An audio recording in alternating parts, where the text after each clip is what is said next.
শোনো মেরে প্যারি দোস্ত, তোকেই বলছি, গুনাহ করলে আল্লাহ মাফ করে দেন। তবে সেই গুনাহ যদি তোর অহংকার হয়ে দাঁড়ায়, তাহলে মনে রাখবি আল্লাহ তোকে কখনোই ক্ষমা করবেন না, বরঞ্চ তোকে ঘৃণা করবেন। আরে তুই কেমন মানুষ? আরে তুই কেমন?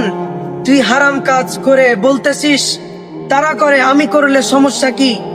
মনে রাখবি, কেউ যদি বিসমিল্লাহ বলে সিগারেট খায়, সেটা যেমনি ভাবে হালাল হবে না, তেমনি ভাবে তুই হারাম কাজ করে সেটাকে যদি হালাল বানাতে চাস, তাহলে সেটা কখনোই হালাল হবে না। পাপ করবি তো কর, তবে তওবা কর। পাপ করবি তো কর, তবে তওবা কর। কেউ পাপের ঊর্ধ্বে নয়। আমি বলি পাপ করবা তো করো, তবে তওবা করো। তওবা করো, একবার আস্তাগফিরুল্লাহ বলে আল্লাহর কাছে ক্ষমা চেয়ে নাও। নইলে মনে রেখো, একদিন তোমার এই পাপ কাজ তোমার কবরে জ্বলন্ত আগুন হয়ে দাঁড়াবে।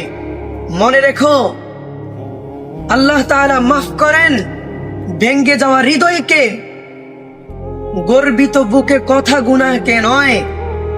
তাই এখন থেকে নিজের জীবনকে সঠিক পথে পরিচালিত করার চেষ্টা করো, নয়তো তোমার জীবনে কি আসবে তুমি নিজেও কল্পনা করতে পারবা না।